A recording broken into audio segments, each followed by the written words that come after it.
कसैको ढिलो देखिन्छ हो मान्छेले कस्तो कमेन्ट गर्छन् अचम्म होइन जसले त्यो कमेन्ट गर्यो भने त्यसले आफ्नो आमालाई सोधोस् कि पेटमा हुँदा बुढी बोक्यो कि फुलेन बुढी फुल्यो कि फुलेन भनेर नत्र सबैको शरीर एकै प्रकारको हुँदैन हो के एकदमै सही भन्नुभयो किन भन्दा कसैको बेबी छिटै देखिन्छ 2-3 महिनामै 3 महिना 4 महिनाभित्र लगभग देखिन्छ होइन कम्पेयर पनि अब आकृतिको बेसरी देखियो नि त आकृतिको त अब 7-8 मन्थै भएन त पर्थे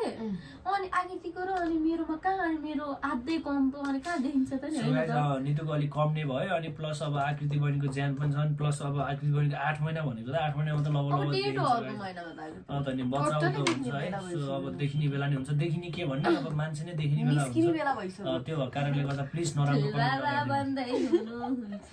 नराम्रो कमेन्ट नगरिदिनु होला सबैजनाले अनि